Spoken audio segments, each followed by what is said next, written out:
Greetings, brothers and sisters of ILE Local 1422. It's me, Marquette Mapp, your financial secretary.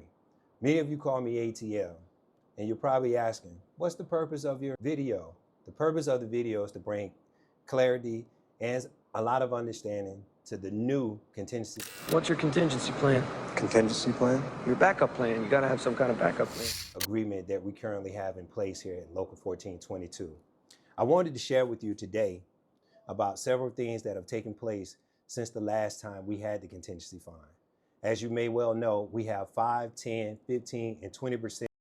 Well, we're moving on now. That's right, 5, 10, 15, and 20% that you can currently have taken out of your check each week as you work here on the docks. Again, this is something that is new. We've also put an agreement in place. So that's the reason I'm asking for you to bring your ID card with you. Not only will you be filling out the necessary documentations to elect the funds taken out of your check, but you also will be signing a new agreement. It's called a Contingency Fund Agreement. This agreement will take care of some of the pertinent questions that we currently have in place right now. There were maybe 30 or 40 people who showed up at our last meeting, our special meeting that was last Thursday regarding the contingency fund. And we went over several scenarios and how it would play out. I would love to read to you a little bit about what the contingency fund is. Members and non-members may elect to participate in the contingency fund agreement established by the officers and the members of Local 1422. 2, the purpose of the fund primarily is to create a culture of saving and to have resources readily available in the case of a strike or some form of a catastrophic event that may result in port closure.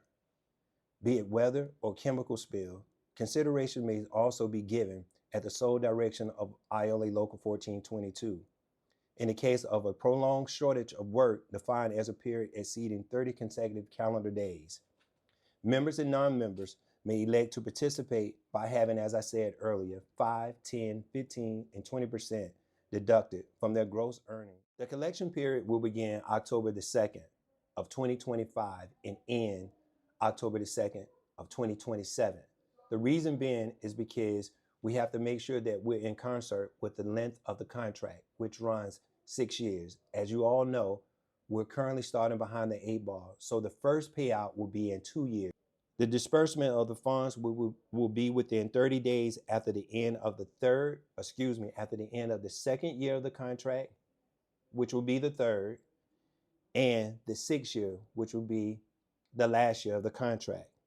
Disbursement will be made upon retirement and in the case of death, with payments being paid to the participant designated beneficiary, which are at the ILA Pension and Welfare Plan.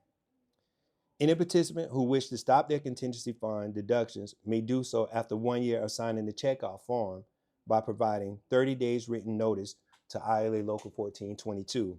But the participant will not be able to withdraw their funds until the general payout. Once disbursements have stopped, participants cannot rejoin the fund until the next collecting period. The interest earned on the contingency fund shall first be used to offset the reasonable administration costs associated with the fund as determined by ILA Local 1422.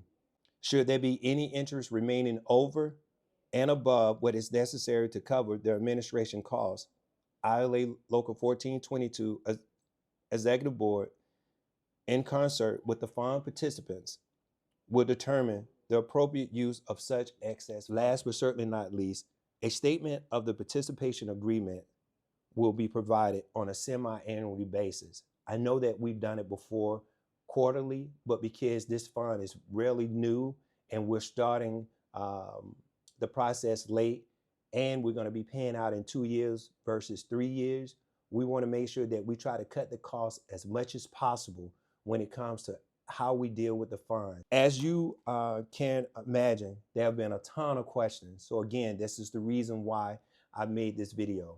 One of the questions I've got is, ATL, what if there's an event that weather caused the roads to be iced over and we're unable to get out of our homes to get to the docks to perform our jobs?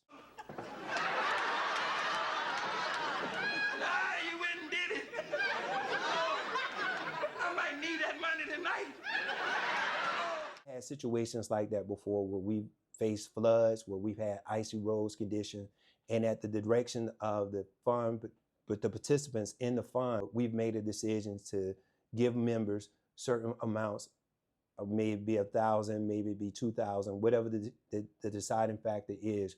We will give monies out to those participants if they desire to want them. Some people just say, hey, I'm good, I don't want my money. Others are like, give me my money. Another question that I received is, again, what are we going to do with the interest? Again, that's why I'm encouraging everyone who's a part of the contingency fund. If you are a member, once you become a member, please come out to any meetings that we have. If you have a situation where your car is broke, you need a transmission. You said we're a team. One person struggles and we all struggle. We'll take you into the bank and say, hey, this individual, and we will disclose how much you have in your account. And at that time, the bank will make a determination of whether or not they can offer you some type of assistance. But as far as going into your account, we're not going to be able to do that, brothers. Another question is, why we wait until October the 1st before we start the funds? It's because it starts the new year off with the hours. October has always been our beginning of year, calendar year, where we start calculating our hours until the following year in September. So this is a sign-up period where everybody can come in and sign up.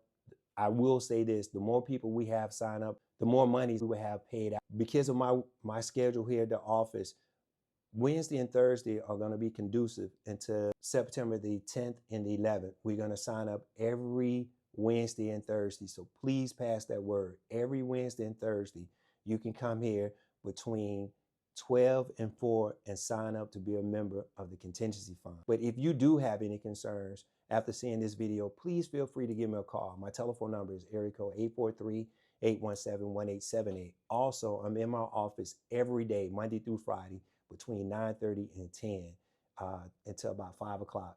As always, continue to work safe on the docks here at the Port of Charleston, and may God continue to bless you and your family. Thank you. What a fan. I understand now.